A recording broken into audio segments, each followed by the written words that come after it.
I wake up every minute with the fever dreams. I push my mind to a limit where it needs to be. I work blind, got vision I don't need to see. I'm picking mind over matter, I believe in me. I need to find more hours in the day to breathe. Need to find more power in the way I be. And when my mind turns sour with the painful scenes, I need to scream out loud, I can't stop me. I wanna be the greatest like Rocky. You know I leave. ये recording तो पहले ही चालू हो जाती है. Wake up. Yeah, good boy, good boy, good boy.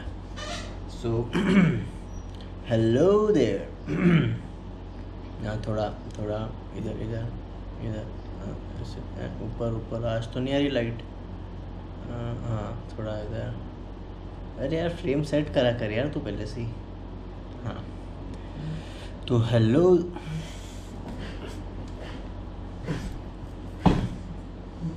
हाँ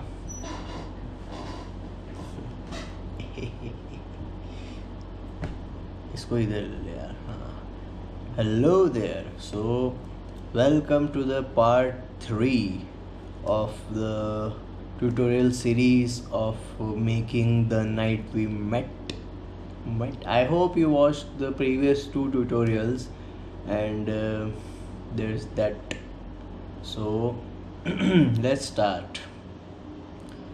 जैसा कि हमने पहले डिस्कस और किया था वर्क वगैरह कि मतलब कैसे सीन सेटअप वगैरह करना है. अब आती है बारी पार्टिकल इफ़ेक्ट्स की. Particle effects specifically in grass for planar fields.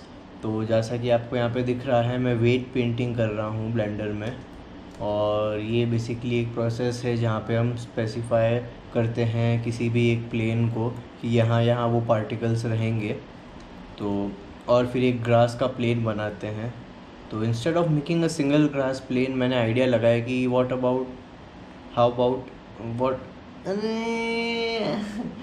if I make a bunch of grass you know. तो पार्टिकल इफेक्ट में थोड़ी डेंसिटी बढ़ जाएगी. तो इसलिए मैंने एक बंच ऑफ ग्रास इधर लगाया. और ये इधर आपको रोटेटेड दिख रहा होगा बट ये इसकी भी कोई सेटिंग्स है. थोड़ा इन डेप्थ डिस्कशन है तो अपन बाद में फिर कभी डिस्कस करेंगे इस बारे में. कितना कुछ है डिस्कस करने को. कहाँ थे आप? हो भी क्या आप? Just kidding. तो यहाँ पे मैंने ग्रास ऐड कर दी है. और ग्रास भी मैंने एकदम प्लेन पे ही ऐड नहीं की थी क्योंकि जो पाथ मैंने बनाया है उसको वो कैसे दिखेगा फिर. How will that path that I made with lot of efforts will be visible if I put that stupid particle effect grass on it. Wow! So side में मैंने ग्रास रखी इसलिए. और अच्छा भी लग रहा था, काफ़ी कूल लग रहा था यार एकदम से. मतलब मेरे को तो इसके लुक डेव में इतना मज़ा आ रहा था कि यार मैं कोई गेम खेल रहा हूँ और इसी के अंदर आधे से ज़्यादा टाइम तो मैं इधर उधर मतलब घूमता रहा 3D का ही मेरी क्रिएशन में. A creator wandering in his own scenes, in his own creation, it's fun. तो ये एक और प्लेन पे मैंने फिर मुझे एक आइडिया आया कि यार इस पे भी वेट सीन हैवी ज़्यादा हो रहा है क्योंकि like me there are many artist कि है ना जिनके पास एक हाई एंड लैपटॉप नहीं हो पाता है मैनेज. और मेरा भी सेम सीन है. I know that feel bro, I know that feel. तो इसलिए मैंने एक आइडिया लगाया. ये आइडिया तो आप सुन के मतलब आपको शेयर करना ही पड़ेगा. मैं पहले कह रहा हूँ, मैंने वीडियो रोक दिया है.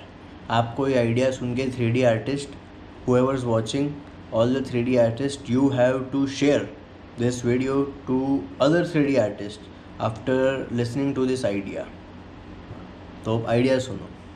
आइडिया का पैसा है यार. हाँ तो इसमें मैंने सोचा कि प्लेन पे ग्रास इफ़ेक्ट डालने की जगह व्हाट इफ़ मैं एक प्लेन ले लूँ अलग से और उस पर ग्रास के पार्टिकल इफ़ेक्ट डाल दूँ तो मैं उसको जहाँ चाहे जब चाहे वहाँ मूव भी कर सकता हूँ.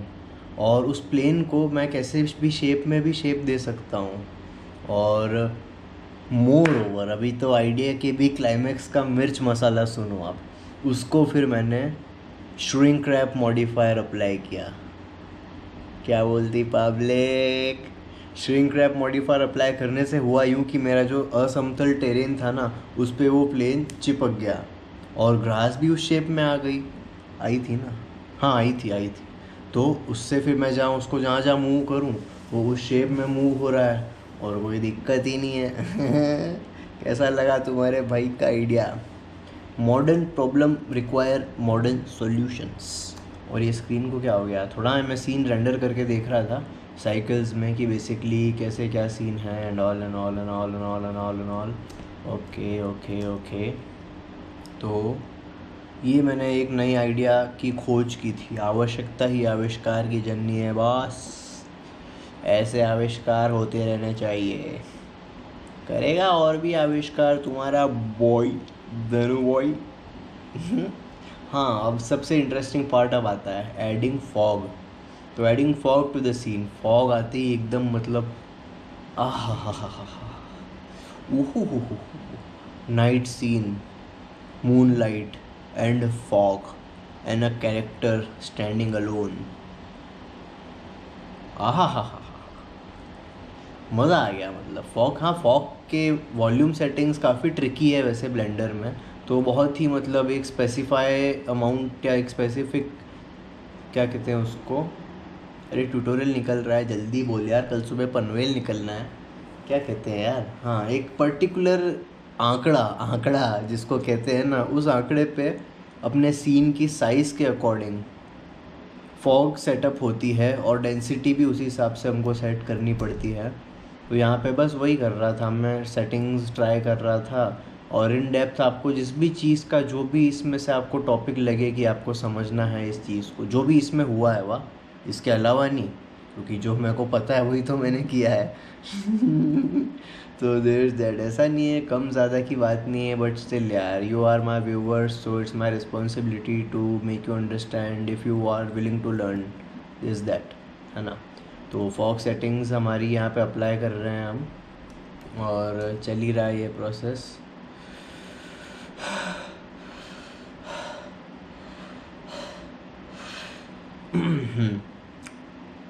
ये क्या कर रहा हूँ मैं? हाँ, अब मेन अपने कैरेक्टर नी की बारी है। फीमेल कैरेक्टर जिसको बोलते हैं, ये मैंने काफ़ी पहले मॉडल कर रहा था। It was like she was made for this only, my soul beautiful female character which was made for that particular guy. And still अभी भी पार्ट 2 बचा है बॉय। तो फीमेल इंपोर्ट की, उसके बाल इंपोर्ट किए, हेयर्स यू नो, हेयर्स। और हेयर्स थोड़े इधर उधर हो गए थे, तो वो वापस उसके सिर पे रखे हेयर्स। यार टकली हो गई हमारी हीरोइन। तो हेयर्स वापस सर पे रखे और थोड़ा बहुत उसमें कन्वर्ट टू मैश किया और थोड़ा बहुत टॉगल किया कैसे क्या सीन है। और रिगिंग भी इसमें मैंने थोड़ा अलग प्रोसेस से की थी कि एक रिग से, बेसिक रिग से कॉम्प्लेक्स रिग जनरेट हो जाती है। हालांकि काम दोनों करती है, but complex rig gives us mobility, basically not us, but complex rig gives mobility to our character, you know, mobility. We can turn his hand like this or like this or like that. That model is not nude, she's wearing skin tight pants, she's not nude, she's not nude. और हाँ, इसमें तो armature settings वगैरह इसका पूरा setup करके, क्योंकि यार ये फीमेल कैरेक्टर का भी मोशन मैंने, हालांकि इसने क्लॉथ पहन रखा था ऊपर, बट अगर इसका इनसाइड मूवमेंट सही होगा, इनसाइड एनिमेशन सही होगा, तो ही तो the cloth simulation will work properly. Otherwise the cloth simulation will be like हाथ के आर पार कपड़ा निकल रहा है, बताओ। तो ऐसा सीन है। उसके लिए रिगिंग ज़रूरी है, रिगिंग के लिए वेट पेंटिंग ज़रूरी है, मतलब बेसिक से बेसिक चीज़ ज़रूरी है for the character to work properly, for the environment to work properly and for the whole film to work properly. So keep in mind that short film बनाना यार आसान तो नहीं है। I am not boasting my but still यार nothing is perfect, nothing is imperfect, it's all your efforts and you have to show that, you know. तो यहाँ पे रिगिंग में इशू आ रहा था। मुँह इधर जा रहा तो हेयर्स अलग ही तरीके से हिल रहे थे, and I didn't wanted the hairs to move. और ज़्यादा कुछ हेयर का रोल नहीं था, बस to portray that she is a female character. इंसान के तो सिर पे बाल भी नहीं रखे मैंने। रेंडरिंग स्पीड बढ़ाते हैं। तो अभी भी रिगिंग में थोड़ा बहुत यहाँ पे स्ट्रगल चल रहा है। और टाइम तो होने आ गया यार वैसे, फिर भी 2 मिनट में अपन एक बार रिगिंग तो कंप्लीट कर ही सकते हैं। 2 मिनट का लेक्चर अभी भी बचा है, कहीं जाने का नहीं। लेक्चर अपन इंटरेस्टिंग बना रहा है तुम्हारे लिए। ऐसे बोरिंग लेक्चर नहीं होते हमारे कि लोग एकदम आए, देखे, सीखे और सो गए।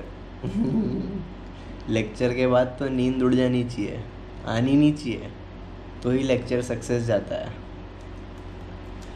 हाँ, हो जाए यार, कितना स्ट्रगल कराएगा यार। अलग अलग तरीके से सेम चीज़ कर रहा हूँ। एक ही चीज़ के काफ़ी सारे तरीके होते हैं। ढूंढो तो जाने, बूझो तो जाने, जानो तो माने, जानो तो माने। जानो तो माने। तो ओके, तो इसका हाथ ही चल रहा है अभी भी। लंबा है ट्यूटोरियल, लंबा है।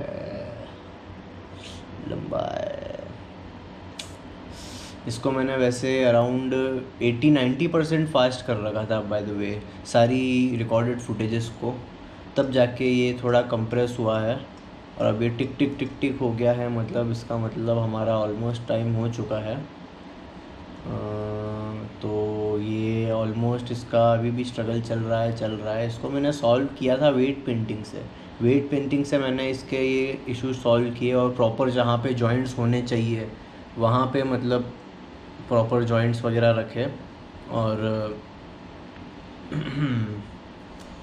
जो बेसिक बॉडी के स्केलेटन का स्ट्रक्चर होता है, अगर जॉइंट्स वहाँ पे होंगे, उसके बाद हमने स्किन किया है तो मूवमेंट अच्छा होगा, जैसा कि आपको दिख रहा है। बट हेयर में फिर भी इशू आता है। Hair was one of the toughest challenge for me to solve in this particular short film and in previous one also, जिसका नाम था सिमिलर मिस्टेक्स। तो उसमें मेल कैरेक्टर के हेयर्स थे जिनमें इशू आया था, और इसमें वापस इशू आया। उसके बाद ये इशू मैंने सॉल्व कर दिया। मैंने देखा अब तुम्हारा भाई वेट पेंटिंग करेगा हेयर पे। बड़ी ही मुश्किल से वो हेयर वाला पार्ट ढूंढा मैंने, क्योंकि इसके कॉम्प्लेक्स लिक में काफ़ी सारे पार्ट्स हो जाते हैं। मतलब पर्टिकुलर जैसे ये दिख रहा है यहाँ पे, तो ये area the most affected area, the least affected area, red is the most affected area and the lightest coloured one is the least affected area. It goes like harder to smoother. और उसके बाद अपन ने देखा कि यार ये issue solve नहीं हो पा रहा है। तो कोई नेक वाले पार्ट में, आई थिंक नेक या शोल्डर के पार्ट में, ये कुछ क्या कहते हैं इसको, एक्स्ट्रा 1-2 हेयर्स रिग हो गए थे। तो जब मैं नेक मूव कर रहा था तो वो हेयर मूव हो रहे थे, क्योंकि हेड मूव कर रहा था तो सब पूरा हेड तो हो रहा था, बट जब नेक मूव करा मैंने तो फिर हेयर्स इसके मूव हो रहे थे। तो ये मेरा इशू सॉल्व हो गया। और इसी के साथ we are a bit late, so I should end this tutorial right now here only. And आपको मिलते हैं अगले ट्यूटोरियल में, जिसमें अपन इसके साथ एनिमेशन करेंगे और की फ्रेम्स के साथ खेलेंगे। And that's it for the tutorial. 10 की जगह 11 मिनट हो गए। I should go, bye bye, tata, see ya. Thanks for watching guys.